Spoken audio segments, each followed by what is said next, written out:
So hello everyone, আজকে আমরা যে বিষয়টা নিয়ে কথা বলবো সেটা হচ্ছে রেস্ট এপিআই নিয়ে।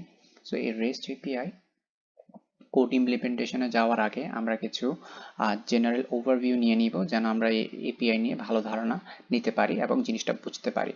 সো এই রেস্ট এপিআই যদি আমরা ফার্স্টে ফুল ফর্মের দিকে যাই, সো রেস্টের ফুল ফর্মটা হচ্ছে রিপ্রেজেন্টেশনাল স্টেট ট্রান্সফার, এবং এপিআইটাকে আমরা ফুল ফর্ম বলি হচ্ছে অ্যাপ্লিকেশন প্রোগ্রামিং ইন্টারফেস। এই অ্যাপ্লিকেশন প্রোগ্রামিং ইন্টারফেসটা আমরা বলতে পারি একটা সফটওয়্যার নেগোশিয়েটর বলতে পারি, বা একটা মিডিয়াম বলতে পারি, যেটার মাধ্যমে দুটো ইন্টারফেস মানে হচ্ছে আমাদের ক্লায়েন্ট সাইড এবং ব্যাক এন্ড সাইড দুটো একে অপরের সাথে কথা বলে, বা আমাদের যে ডাটা আছে ওই ডাটাগুলোকে একে অপরের কাছে পাঠায় বা ফেচ অর সেন্ড করে এই এপিআই এর মাধ্যমে। জেনারেলি যদি বলতে চাই, দুটো ইন্টারফেস একে অপরের সাথে কথা বলতে পারে এই এপিআই এর মাধ্যমে। এখন এপিআইটাকে আমরা যদি রিয়েল লাইফে কথা চিন্তা করি যে আসলে এই এপিআইটাকে কোথায় কোথায় আমরা দেখতে পাই, সেটা হচ্ছে আমরা ফেসবুকে দেখতে পাই, মানে আমাদের নিউজ ফিডে দেখতে পাই, এবং আমাদের ওয়েদার এপিআইতে দেখতে পাই, গুগল ম্যাপে দেখতে পাই, ইউটিউবে দেখতে পাই। এই যত কিছুই আমরা দেখতে পাই সেটা হচ্ছে এপিআই এর মাধ্যমে। মানে হচ্ছে আমরা যে জিনিসগুলো আমাদের চোখের সামনে দেখতে পাই, এটার বিহাইন্ড দ্য সিনে আসলে এপিআই কাজ করছে। এখন আমরা যদি প্রোগ্রামিং এর ভাষার দিকে যাই, তো আমরা এপিআইটাকে একটা ডাটার মতো চিন্তা করতে পারি।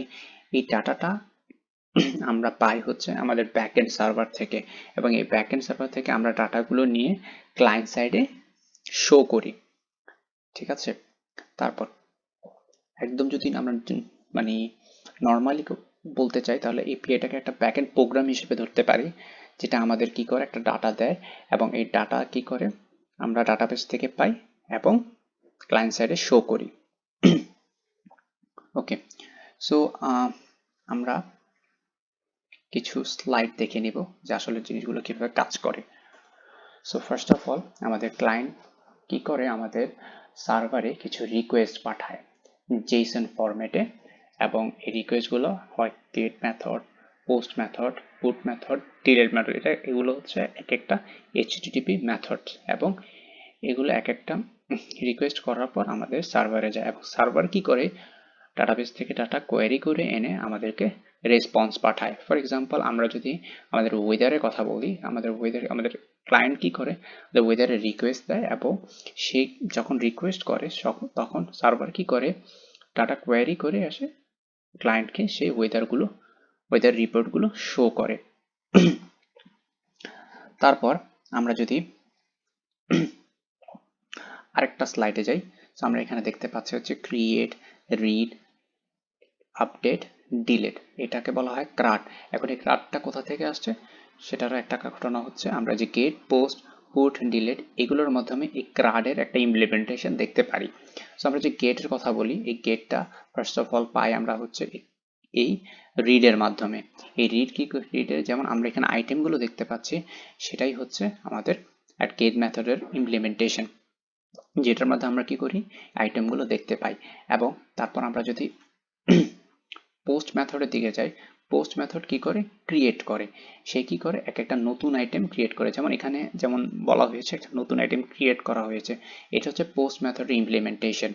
তারপর আমরা যদি আপডেটের দিকে যাই, এটা হচ্ছে একটা পুট মেথড। এই পুট মেথডের মাধ্যমে আমরা আপডেট করি। ফর এক্সাম্পল, আমাদের এখানে তিনটা আইটেম আছে, এই তিনটা আইটেমের মধ্যে 1 2 3, এখন আমরা যদি 3 নম্বর আইটেমটাকে আমরা যদি আইটেম 4 হিসেবে আপডেট করতে চাই, তাহলে এই আপডেটের ইউজ করতে হবে, যেটা পুট মেথডেরই অংশীদার।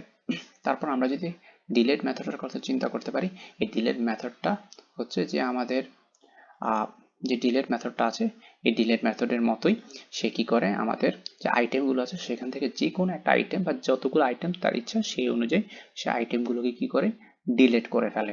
এখন আরেকটা স্লাইড আমরা দেখছি। সো আমরা যখন ক্লায়েন্ট সাইড থেকে আমাদের সার্ভার সাইডে রিকোয়েস্ট পাঠাই, এই রিকোয়েস্টটা কিন্তু একটা ভ্যালিড রিকোয়েস্ট হতে হবে। যেমন 200 HTTP কোড, স্ট্যাটাস কোড, এটা হচ্ছে একটা ওকে কোড, মানে হচ্ছে এটা একটা সাকসেসফুল কোড।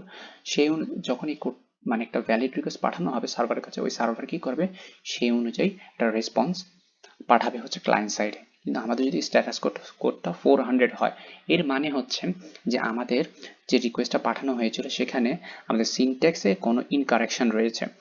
ওকে, আবার আমাদের যদি একটা রিকোয়েস্ট পাঠানো হয়েছে সেটাতে আমাদের 500 স্ট্যাটাস কোড হলো, সেই ক্ষেত্রে আমরা বুঝতে পারবো যে আমাদের যে সার্ভারে আমরা রিকোয়েস্টটা পাঠাচ্ছি সে সার্ভারে কোনো ইন্টারনাল এরর রয়েছে, যার কারণে ইন্টারনাল সার্ভার এরর পাই আমরা HTTP 500 কোডে। এভাবে প্রতিটা HTTP রিকোয়েস্টের ক্ষেত্রে আলাদা আলাদা কোড রয়েছে, আলাদা আলাদা এরর বা কেন হয় সেই জিনিসগুলো আমরা বুঝতে পারি। এখন আমরা চলে যাব আমাদের কোড ইমপ্লিমেন্টেশনে। এখানে আমি একটা এপিআই ক্রিয়েট করেছি অলরেডি, যেখানে ইউজারের একটা এপিআই ক্রিয়েট করেছি, যেখানে 3টা ইউজার আছে যাদের আইডি এবং নেম এবং এজ দিয়ে আমরা ডিফাইন করেছি, এবং আমাদের এখানে একটা গেট রিকোয়েস্ট আছে, এরপর আপনার হচ্ছে একটা পোস্ট রিকোয়েস্ট আছে, এরপর হচ্ছে একটা পুট রিকোয়েস্ট আছে, আর একটা হচ্ছে ডিলিট রিকোয়েস্ট আছে। সো আমরা এই 4টা HTTP মেথডগুলোই আমরা এখন দেখার চেষ্টা করব।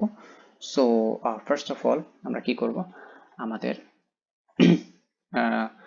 আমাদের যে সার্ভারটা আছে সেটা অলরেডি আমি অন করে রেখেছি, এবং আমরা কি করব থান্ডার ক্লায়েন্টে আমরা কি করব এই রিকোয়েস্টগুলো পাঠাবো। সো আমরা কি করব, আমাদের ফার্স্ট অফ অল লোকাল 500 আমরা কি করব, আমাদের ইউজারটাকে আমরা গেট করতে চাই। সো আমরা গেট প্রথমত দিলাম, তারপর আমাদের ইউজার্স দিব ফর এক্সাম্পল। তো ইউজার্স যখন দিব তখন আমরা সেন্ড করলাম, তখন আমাদের এই যে ইউজার 3টা আছে এই 3টা ইউজারকে পেলাম। তারপর আমরা চিন্তা করলাম আমরা একটা আইডি ধরতে, আমরা কি করলাম একটা আইডি খুঁজতে চাই।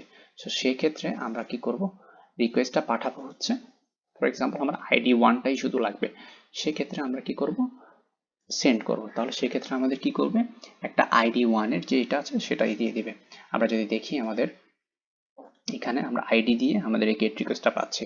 এখন আমার মনে হলো যে আমি একটা পোস্ট মেথড ক্রিয়েট করব, মানে হচ্ছে একটা ইউজার ক্রিয়েট করব। তো সেক্ষেত্রে আমি প্রথমত কি করব, একটা পোস্ট মেথড নিব, তারপর আমি কি করব,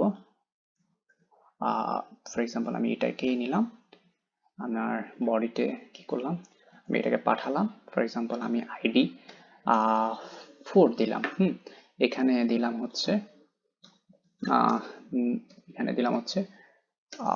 কি বলে আপনার ম্যারি দিলাম, ম্যারি দেওয়ার পর আমি কি করলাম একটা পোস্ট রিকোয়েস্ট পাঠালাম। এখন কিন্তু কি হলো, আমার একটা আইডি অ্যাড হলো। এখন আমরা যদি আবার একটা গেট রিকোয়েস্ট করি, আমাদের কিন্তু 4টাই যে ম্যারি সহ চলে এসেছে। এটা হচ্ছে আমাদের পোস্ট মেথড।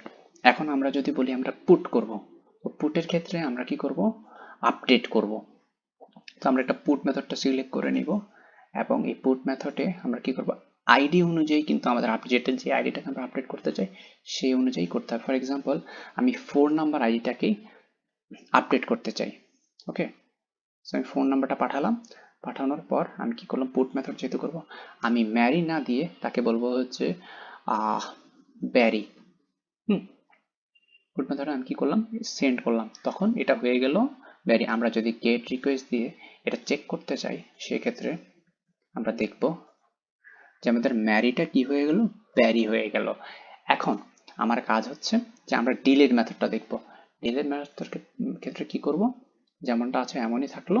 আমি কি করলাম, ডিলিট মেথডটাকে প্রথমে সিলেক্ট করে নিলাম, তারপর আমি কি করলাম যে আইডি ফর এক্সাম্পল আমি 4 নাম্বারটাকেই ডিলিট করে দিতে চাই, তো আমি পাঠালাম, বললো যে ইউজার ডিলিট। এখন যদি আমরা একটা গেট রিকোয়েস্ট করি, তখন আমরা যদি ইউজারটাকে চেক করি, তখন আমরা দেখব আমাদের যে আইডি 4 ছিল এই জিনিসটা এখন আর নেই।